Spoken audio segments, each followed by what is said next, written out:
The sun had just started to fall behind the tall pines of northern Arizona when the forest filled with its quiet evening song.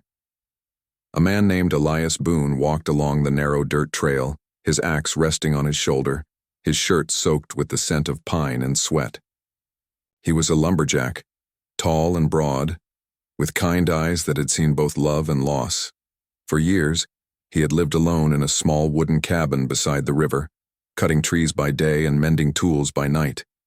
The people in the nearby town called him the man of the woods because he spoke little and kept to himself. Elias liked the silence. He found comfort in the steady rhythm of chopping wood, in the whisper of wind between the trees, and in the crackle of his campfire at night. Yet, deep inside, he carried a quiet sadness. Long ago, he had a wife named Mary and a small piece of land they had dreamed of turning into a farm, but illness had taken her before their first child was born, leaving him lost and empty. Since that day, he had chosen the forest as his only companion. That evening, as he made his way home from the sawmill, he stopped for a moment to drink water from a stream. The forest around him was still except for the gentle call of a hawk above the treetops. Then, faintly, he heard something, a sound so soft it almost blended with the wind.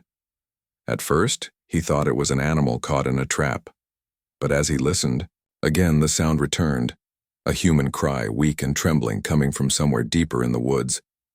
Elias frowned. He straightened, scanning the trees. The cry came again, this time longer, like someone calling for help, but too tired to shout. His heart began to race.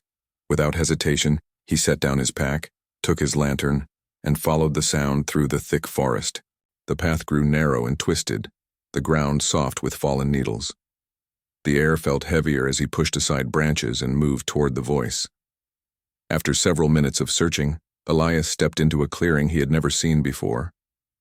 It was a lonely place, hidden between tall cliffs and a dry riverbed. At first he saw nothing but an old wooden post sticking out of the ground, but when he lifted his lantern, his breath caught. There, in the dim orange glow, was a young girl sitting against the post. She looked no older than 16 or 17, her dark hair tangled and her face pale beneath layers of dust. Her small hands were bound with rough metal chains, and her bare feet were pressed into the cold dirt. Her eyes, large and full of fear, stared up at him like a deer caught between running and freezing. Elias froze. For a moment, neither spoke. The only sound was the wind rustling the trees. Then he lowered his axe slowly, careful not to frighten her, and said in a calm, gentle voice, "It's all right. I won't hurt you." The girl didn't answer. She just looked at him, breathing quickly, ready to flee even though she couldn't. Elias stepped closer, noticing the marks on her wrists. His heart ached at the sight. Whoever she was, she had been here for some time. Her lips were dry, and her shoulders trembled with exhaustion. He looked around the clearing and saw footprints, several of them, leading away toward the east. They were large, adult prints, and there were signs of struggle in the dirt. Someone had left her here. Elias knelt down and spoke again, his voice steady. "I'm going to get you out of this. You're safe now." He reached for the chain. It was old and rusted but strong. Pulling a small hatchet from his belt, he struck the link carefully until the metal gave way. The sharp clang echoed through the clearing. The girl flinched but did not move. When the last piece of the chain broke, Elias gently placed his coat around her shoulders. "Can you stand?" he asked softly. She tried, but her legs gave out beneath her. Without a word, he lifted her into his arms. She weighed almost nothing, her body weak from hunger and cold. He carried her to his cart, set her down on the blanket he used for hauling logs, and covered her again. As they began the slow journey toward his cabin, the forest grew darker. The girl stayed silent, watching him from under the coat. Every few minutes, Elias glanced back to make sure she was all right. Her eyes followed the movement of his hands on the reins, cautious but curious. After a while, she whispered something, a single word that sounded like water. Elias quickly stopped the cart, poured water from his canteen into a tin cup and offered it to her. She drank carefully, her hands shaking. When she finished, she murmured a soft, "Thank you," in broken English. "What's your name?" Elias asked. The girl hesitated, then said quietly, "Naya." He nodded. "I'm Elias. You're safe now, Naya. We're almost home." She didn't answer but looked at him with eyes that seemed to carry 1,000 unspoken things: fear, confusion, and something like hope. When they reached his cabin, the moon was rising over the trees. The small wooden house stood beside the river, simple but strong, built by Elias's own hands. Smoke still curled from the chimney, where a small fire waited to warm the night. He helped Naya down from the cart and led her inside. The cabin smelled of pine and baked bread. Elias gave her a place near the fire and handed her some bread and a bowl of stew left from his supper. She looked at it uncertainly at first, then slowly began to eat. He watched quietly, noticing how thin she was, how every bite seemed to bring a bit of color back to her face. When she had finished, Elias spoke gently. "You can rest here tonight. No one will bother you." She nodded slightly, still too afraid to say much. Elias placed a blanket near the fire for her and stepped outside to fetch more wood. As he stood under the stars, the events of the evening filled his mind. Who had left her there? Why? He had heard stories of tension between settlers and nearby Apache villages, but this felt different. The cruelty of it troubled him deeply. When he went back inside, Naya was already asleep, curled up beneath the blanket, her face peaceful for the first time. Elias sat quietly in his chair, watching the firelight flicker across the walls. A strange feeling settled over him, a mixture of protectiveness and sorrow. For years his cabin had been nothing more than a shelter, but now with this young girl inside, it felt like something more, a place of life again. The loneliness that had followed him for so long seemed to loosen its hold. As the fire burned low, Elias whispered softly, "You're safe now, little one." Then he leaned back, listening to the sound of the river outside, and for the first time in many years, he felt peace in his heart. The forest that had once felt empty now carried a new sound. Gentle breathing beside the fire, a reminder that even in the deepest solitude, kindness could still find its way through the dark woods. The morning sun peeked through the cabin window, spilling soft light over the rough wooden floor. Elias Boone woke early as he always did, but this morning felt different. For the first time in years, he wasn't alone. The faint sound of breathing reminded him that the young Apache girl, Naya, was still asleep beside the warm ashes of the fire. Her small frame was curled under the wool blanket he had given her. She looked peaceful now, her face calm after a night of rest, but the dark circles beneath her eyes told of what she had endured. Elias moved quietly, not wanting to wake her. He stepped outside, his boots crunching against the frosty ground. The forest greeted him in its usual way, crisp air, the smell of pine, and birds singing high in the trees. But today everything seemed sharper, more alive. He fetched water from the stream, chopped wood, and started a new fire before returning inside. When he came back, he found Naya awake, sitting up and staring around the cabin with uncertainty. Her eyes darted from the shelves of tools to the old rifle hanging by the door, then to Elias himself. She seemed frightened, unsure of whether she could trust him. Elias smiled softly. "Good morning," he said in his calm, slow voice. "You're safe here." Naya didn't answer. She pulled the blanket tighter around her shoulders. Elias placed a bowl of warm porridge and honey on the small table. "Eat," he said kindly. "You need strength." For a long moment she didn't move. Then slowly she stood and came closer. She looked at the food, sniffed it, and finally took a small spoonful. Elias sat near the window, pretending to busy himself with sharpening his axe so she could feel comfortable. As she ate, her eyes softened. When she was done, she looked at him and said in a quiet, hesitant voice, "Thank you." Elias nodded. "You don't have to thank me," he said. "No one should be left out there like that." Naya lowered her gaze. "You help me?" she asked slowly, trying to find the right words. "Yes," Elias said simply. "You needed help, so I helped."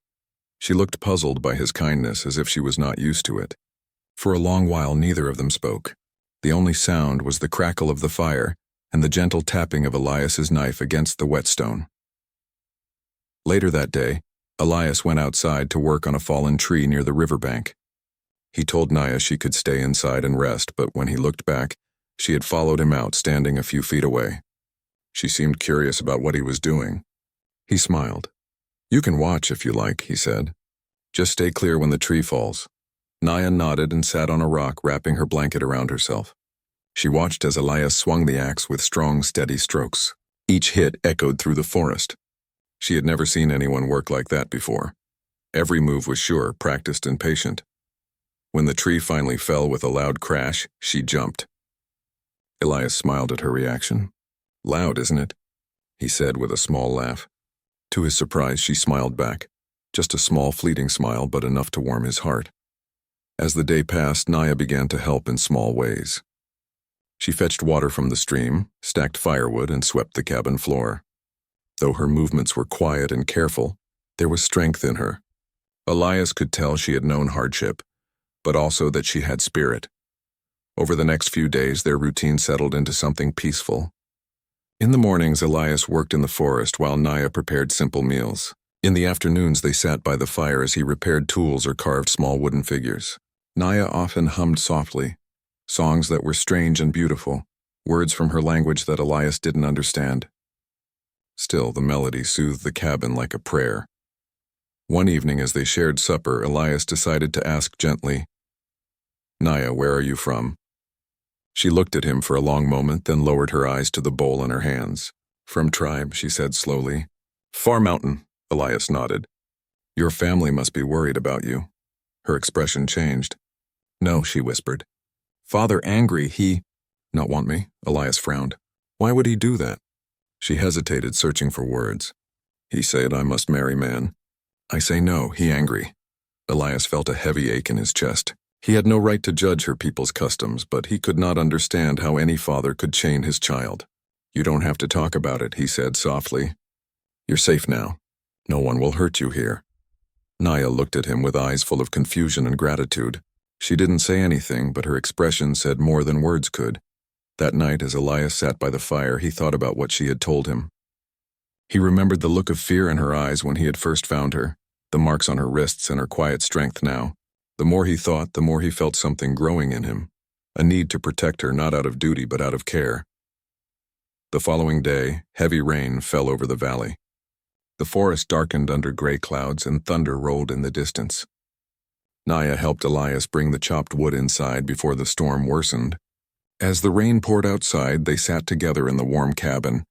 Elias began carving a small wooden bird from a piece of pine. Naya watched closely, fascinated by how his hands shaped the wood with such patience. "What bird?" she asked softly. "A sparrow," he replied with a smile. "Small but brave. Always keeps flying even in storms." Naya nodded thoughtfully. "Like me?" she asked shyly. Elias chuckled softly. "Yes, like you." They both laughed quietly. And for a moment the cabin felt brighter.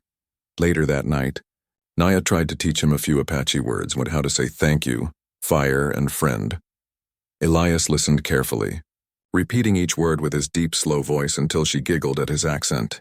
The sound of her laughter filled the small cabin, chasing away the loneliness that had lived there for so long. But beneath the calm, Elias felt a quiet worry. He knew her family or whoever had left her might come searching. The forest held many eyes, and word of a white lumberjack sheltering a native girl could bring trouble. Still, he decided not to think of that now. What mattered was that she was safe and smiling again. As days turned into weeks, Naya grew stronger. Her cheeks gained color, her steps became lighter, and her fear slowly faded. Sometimes she followed Elias into the forest, helping him carry small logs or gather herbs by the river. She learned to whistle to the birds and even showed him how to make fire with 2 sticks, laughing proudly when it worked. One evening, as the sun set behind the pines, Elias stood watching her by the river. She was skipping stones across the water, her laughter echoing softly. The sight filled his heart with something he hadn't felt in years, peace, and a strange joy he couldn't explain. But in the stillness of that golden hour, Elias noticed something else. Footprints on the far bank of the river, fresh and deep. His heart tightened. He knew someone had been near. Perhaps they were already searching for her. He didn't say anything that night, not wanting to frighten her. But long after Naya had fallen asleep, Elias sat by the fire, staring into the flames.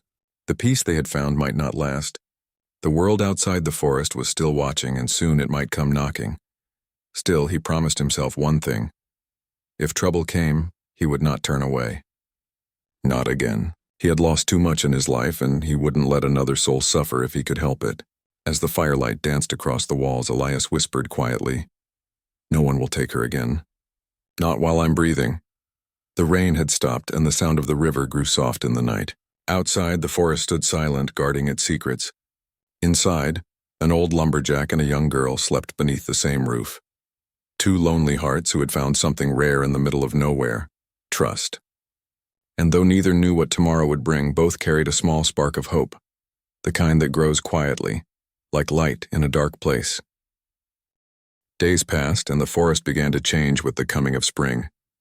The snow melted into silver streams that flowed down the hills, and the pine needles shone bright green again. For Elias Boone, life slowly took on a rhythm he hadn't known in years. The lonely silence that once filled his cabin was now replaced with the gentle sound of Naya's humming and the soft creak of her footsteps as she moved about. She had grown stronger since the day he found her chained by the river. Her cheeks now glowed with health, and her eyes had lost that frightened look. She moved with quiet grace, light on her feet, always ready to help with chores. Elias often caught himself smiling while she worked. Her simple presence made the cabin feel like home again. One morning, Elias was fixing the roof of his shed when he saw Naya down by the river washing clothes. She was singing softly in her own language, a song filled with old words and deep feeling. The tune drifted through the air like a prayer. Elias paused, listening. He didn't understand the words, but somehow he felt their meaning, a story of pain, freedom, and hope. Later that day, as they shared lunch outside, Elias asked, "That song you sang by the river, what does it mean?" Naya smiled a little, her dark eyes thoughtful. "It is about the wind," she said softly. "Wind that go far, never stop. It says even the mountain cannot hold the wind." Elias nodded slowly. "That's beautiful," he said. "You must miss your home." She looked down at her hands. "Sometimes," she whispered, "but I do not miss being afraid." Her words stayed with him. He wondered about her life before he found her, the people she had left behind, and the man her father wanted her to marry. He could see that her spirit was strong, but behind her smile lived a sadness she rarely spoke of. That night, as the fire flickered in the hearth, Elias told her a story of his own, of how he once had a wife, how she had fallen ill, and how her loss had driven him into the woods. He spoke in a quiet voice, not seeking pity but truth. When he finished, Naya looked at him with gentle eyes. "You have good heart," she said simply. "You help me. You not ask why. You just help." Elias smiled faintly. "Maybe because once I wished someone had helped me too." The two sat in silence, the firelight dancing across the walls. Outside, the forest whispered as if listening to their stories. The days turned to weeks, and Elias began teaching Naya small things: how to chop firewood safely, how to set traps for rabbits, and how to carve shapes from wood. She was a quick learner, always eager to try. One afternoon, as he guided her hands while carving, he noticed how steady and determined she had become. "You've got skill," he said. "You'd make a fine craftswoman." Naya grinned shyly. "Maybe I make birds," she said. "Like you." She pointed to the small wooden sparrow he had made for her, which she now kept tied to a string around her neck. "That's right," Elias said. "A bird is a good thing to make. It means freedom." Naya nodded, but her expression turned serious. "Freedom," she repeated. "But my father, he not want me free." Elias's heart tightened. "Do you think he's still looking for you?" he asked carefully. She hesitated. "Maybe. My tribe, they proud. My father very strong. He not forget." For the first time, Elias felt a quiet fear growing inside him. He knew the Apache were proud people, and he respected them deeply. But he also knew that if her father came looking, things could turn dangerous. Still, he couldn't imagine handing Naya back to a man who had caused her such pain. That evening, while gathering wood near the trail, Elias noticed something that made his stomach drop. Footprints. Fresh ones. They were not his and not Naya's. The prints were wide and deep, made by several riders. The direction pointed toward his cabin. He crouched and studied them, his heart pounding. Whoever they had passed not far from his land. He followed the tracks for a short distance until he saw a broken branch marked with a faint carving, a small triangle symbol. Elias recognized it at once. He had seen it before, carved on old Apache trees to mark hunting paths. Someone from Naya's tribe had been near. He returned home before sunset, trying not to show his worry. Naya was stirring a pot of soup by the fire when she looked up and saw his tense face. "What wrong?" she asked. Elias hesitated, then said quietly, "There were tracks in the woods. I think your people have been nearby." Naya froze. The spoon slipped from her hand and hit the floor. "My father," she whispered. "He find me?" "I don't know," Elias said softly. "But if he's looking, we should be careful." That night, neither of them slept well. The forest that usually felt peaceful now seemed full of whispers and eyes. Every sound, a crackling branch, a distant owl, made Elias reach for the rifle by his bed. The next morning, they decided to move some supplies into a hidden spot in the woods just in case. Elias led Naya through a narrow trail to a small cave near the river's bend, where they stored food, blankets, and water. "If anything happens," he said, "you come here and wait. I'll find you." Naya nodded silently, her face pale but calm. Days went by and no one appeared. Elias began to think maybe it had been a false sign. But one afternoon, while he was splitting logs, he heard the sharp whinny of horses in the distance. He froze, axe mid-swing. The sound was followed by voices, several of them, speaking in a language he didn't understand, but he knew it was Apache. He ran back to the cabin. Naya stood by the doorway, fear written all over her face. "They come," she whispered. Elias nodded. "Go to the cave," he said quickly. "Now." But Naya shook her head. "No, if I run, they hurt you." "I can take care of myself," Elias said firmly. "Go." She hesitated, then took the small wooden bird from around her neck and pressed it into his hand. "For luck," she said softly. Then she ran into the trees. Elias stood at the cabin door, gripping his axe, his heart steady but heavy. Soon the riders appeared, 4 Apache men dressed in leather and beads, their faces stern. Among them was an older man with silver hair tied in a braid. His eyes were sharp, filled with pride and anger. Elias knew at once this was Naya's father. The elder stopped a few feet from the cabin, raising his hand to signal the others to halt. "Where is she?" he demanded in broken English. His voice was deep and cold. Elias took a slow breath. "She's safe," he said. "I didn't harm her. I found her left to die by the river." The old man's jaw tightened. "She disobey. She brings shame. You take her." "No," Elias replied firmly. "I didn't take her. I saved her life." The air between them grew thick with tension. The other men gripped their bows, but the elder raised his hand for them to wait. "You give her back," he said, his voice lower but dangerous. "She belonged to her people." Elias looked straight at him. "She doesn't belong to chains," he said quietly.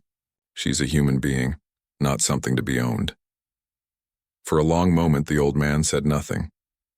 His eyes flickered, torn between fury and something deeper, perhaps guilt, perhaps pride. Finally, he turned his horse slightly and said in Apache to his men. They lowered their weapons but didn't leave. "I no forget this," the elder said to Elias. "You keep her, you bring war." Elias stood his ground, unflinching. "If keeping her safe means war, then I'll stand." The men rode off slowly, vanishing into the forest shadows. Elias let out a long breath. He didn't know what would come next, but he knew one thing. The peace they had built was gone. The forest had chosen sides, and danger now lived among the trees. As the wind picked up and the sky darkened, Elias held the small wooden bird in his palm. He whispered, "Stay safe, Naya."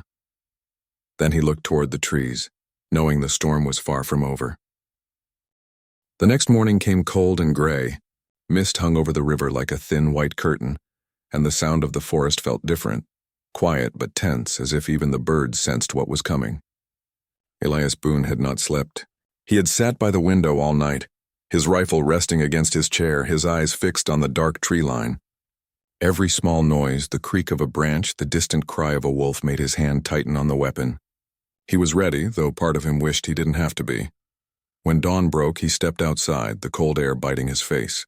The tracks from the Apache riders were still fresh in the dirt, leading toward the hills. He knew they hadn't gone far. They would come back either to take Naya or to punish him for keeping her safe. But Elias also knew one thing about himself. He was not a man who turned away when something was right. A soft rustling came from the trees behind the cabin. Elias turned quickly, his heart leaping. From between the tall pines, Naya appeared. She moved quietly, her blanket wrapped tightly around her shoulders. Her face was pale, her dark eyes wide with worry. "I see them last night," she whispered. "They camped near the old ridge." "My father there," Elias sighed. "Then it's only a matter of time before they come here again." Naya stepped closer.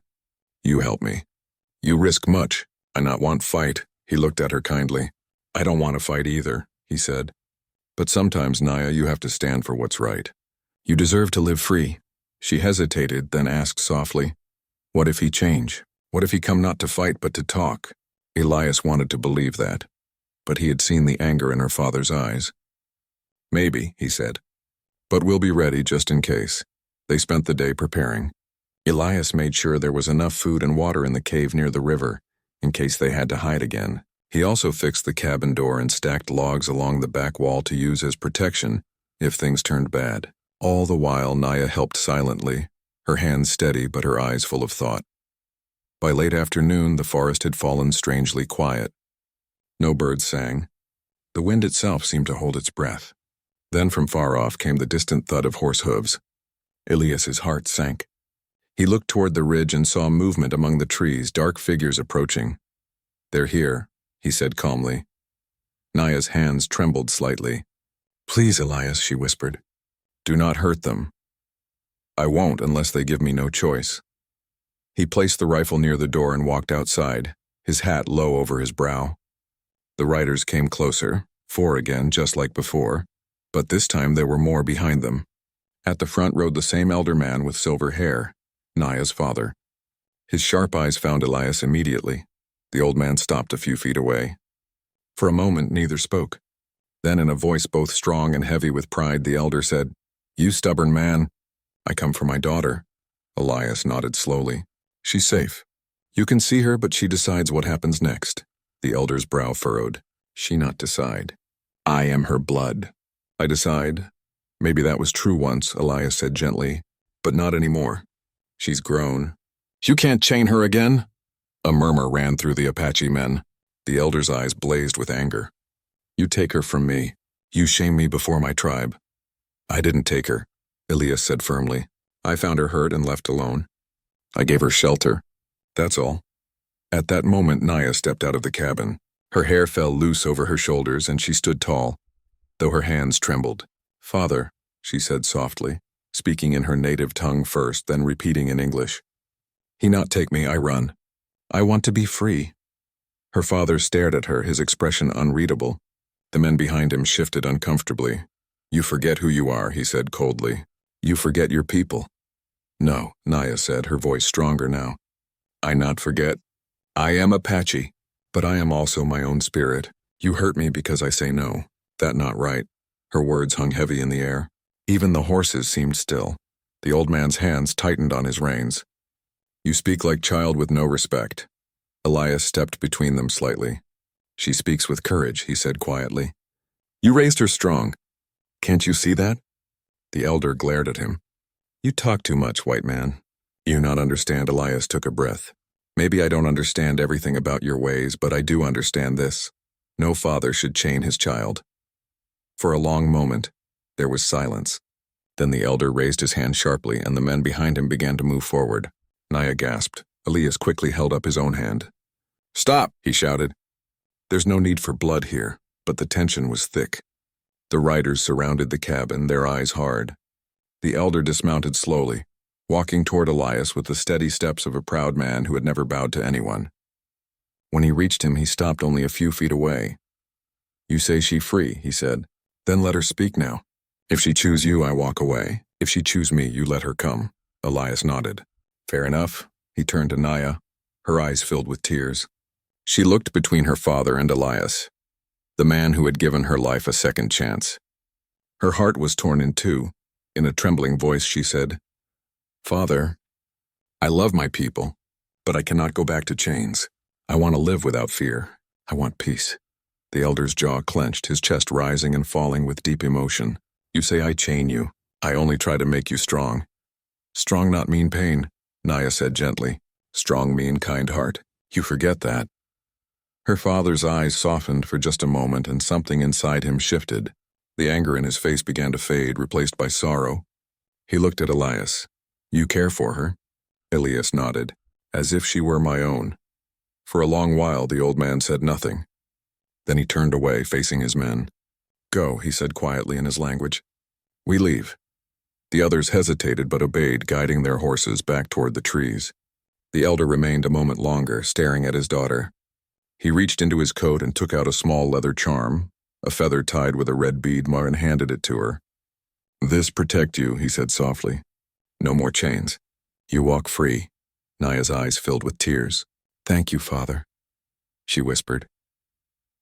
Without another word, the elder mounted his horse and rode off into the forest, disappearing between the tall pines. The sound of hoofbeats faded until only silence remained. Naya stood still for a long time, holding the charm tightly in her hand. Then she turned to Elias, tears glistening on her cheeks. He listened, she said in disbelief. He listened, Elias smiled gently. He saw your courage.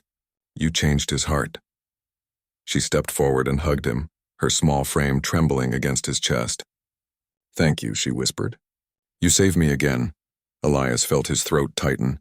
No, he said quietly. You saved yourself. I just stood by you. The days that followed were peaceful once more. The forest seemed alive again, full of color and song. Naya helped Elias plant new trees near the river, and together they repaired the cabin roof that the storm had damaged. Sometimes she would hang the feather charm by the window so it swayed softly in the breeze. Each morning the sun would rise over the hills, touching the cabin with golden light. Naya often stood outside, breathing deeply, the wooden bird still around her neck. She was no longer the frightened girl Elias had found that winter day. She was strong, calm, and free, like the wind in her song. Elias watched her with quiet pride. He knew one day she would return to her people, not as a lost child, but as a voice of peace. And when that time came, he would let her go with a full heart. That night, as the stars filled the sky, Elias sat on the porch, listening to the river. The world around him was still peaceful.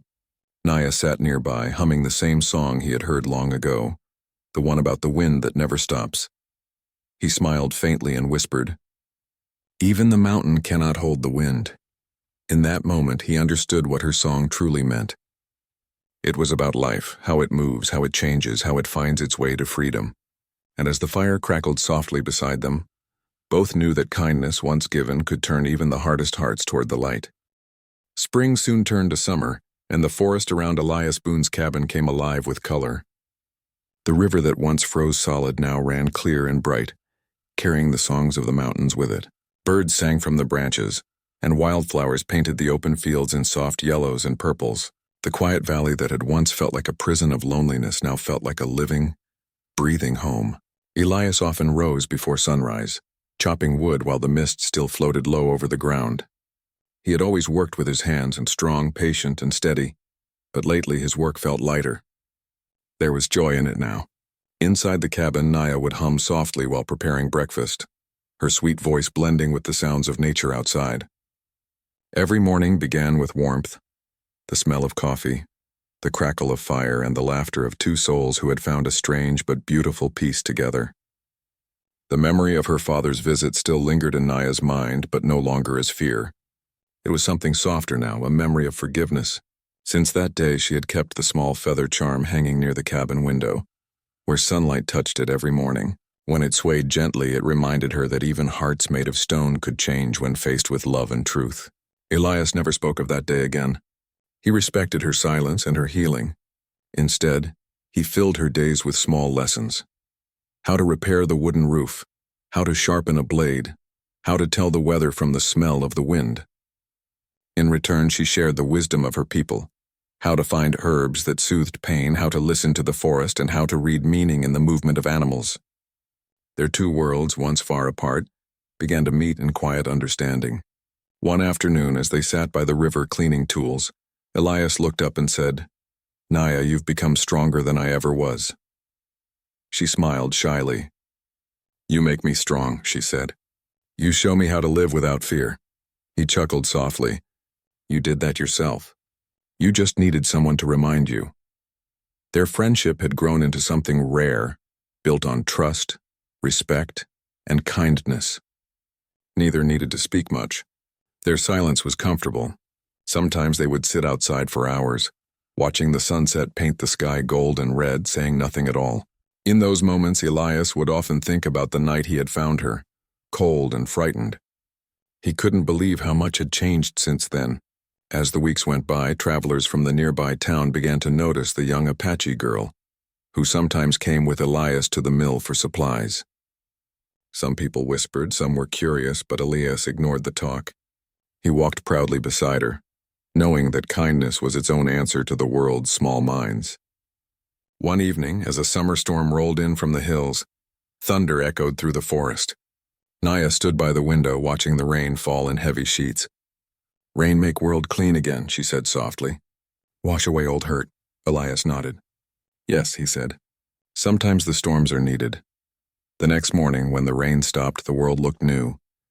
The air was fresh, the leaves glistened, and the ground smelled of life. That day, Naya made a decision that had been growing quietly inside her heart. After breakfast, she folded her blanket and set it neatly on the bed. Elias looked at her with gentle eyes. "You're leaving," he said quietly. She paused, surprised that he already knew. "How you know?" she asked. He smiled faintly. "I can see it in your eyes. The same way I saw it when I first met you. That look of someone ready to walk their own path." Naya's voice trembled slightly. "I want to go home," she said. "Not to chains, not to anger. I want to go to my people and show them I'm not afraid anymore. Maybe they listen." Elias's heart ached at the thought, but he nodded slowly. "They'll listen, Naya. You've grown into someone strong enough to change even the hardest hearts." She stepped closer and placed her small hand on his arm. "You give me courage," she said. "You save me when I no believe in life. You are like family to me." Elias swallowed hard, his eyes misty. "And you've given me something I thought I'd never have again. Purpose." They packed her small bundle together, a few clothes, dried food, and the wooden bird he had carved for her that winter night. He tied it carefully around her neck again. "Keep this," he said softly, "so you remember you can always fly." Before she left, Naya walked to the edge of the river. The sunlight shimmered across the water, and for a moment everything around them felt still. She turned to Elias, her eyes shining. "You think we meet again?" He smiled sadly, but with warmth. "The forest is big, but not big enough to hide good souls forever. We'll meet again, one way or another." With that, Naya began her walk down the narrow trail leading toward the valley. Her steps were steady, her heart full of courage. Elias stood there until she disappeared between the tall pines. He felt a heavy emptiness, but also pride. She had come into his life like a lost bird, and now left like one ready to soar. For weeks afterward, the cabin felt quiet again. The echo of her laughter lingered in the walls, and her humming sometimes seemed to drift from the trees outside. Yet strangely, Elias didn't feel the same kind of loneliness as before. It wasn't the silence of loss, it was the silence of peace. He knew she was out there, living free, and that was enough. Months passed. The leaves turned gold, then fell, and snow returned to the valley. Life continued as it always had for Elias, but with a lighter spirit. Then, one morning in early spring, as he chopped wood outside, he heard the sound of hoofbeats. He turned to see a small group of riders coming down the trail. For a moment he tensed until he saw her. Naya rode at the front, her hair tied back, her clothes different now, partly Apache, partly settler, a mix of two worlds. She looked older, confident, her smile bright. When she saw Elias, she dismounted and ran to him. "You still here?" she said joyfully. He laughed. "Where else would I be?" They talked for hours beside the fire. Naya told him how her people had accepted her back, how she had spoken to her father again, and how he had listened. "He not same," she said softly. "He learned from me. He say, freedom is not shame." Elias's eyes softened. "You changed him," he said. "That's something few can do," she smiled. "Maybe I change because you first show me kindness. Kindness is like river, it go far." Before she left again, she gave him something. A woven bracelet made from soft deer hide and small colored beads. "For you," she said, "so you not forget Naya." He looked at it and smiled. "I could never forget you, not if I lived 100 years. As she rode away once more, Elias stood watching until she vanished into the forest. The trees swayed gently in the wind, and somewhere in the distance a sparrow sang. light, fearless, and free. That night, as the sun set behind the pines, Elias sat by the fire with the bracelet around his wrist. The cabin was quiet but not lonely. He thought about everything that had happened, the night he found her, the days they spent learning from each other, and the moment she faced her father with courage. It all felt like a story written by the forest itself. He whispered softly, "She was right. The wind never stops." Years later, the people in the nearby town would still tell stories about Elias Boone, the quiet lumberjack who once saved an Apache girl in the woods. They said he lived out his days in peace, always carving small wooden birds and leaving them by the riverbank, one for every soul who had ever been lost but found their way again. And those who walked the forest trail sometimes swore they heard singing in the distance, a young woman's voice, gentle and free, carried by the wind through the pines. Whether it was real or just the whisper of memory, no one could say for sure. But Elias knew deep in his heart that it was Naya, the girl he had once saved, now soaring forever in the endless sky of freedom.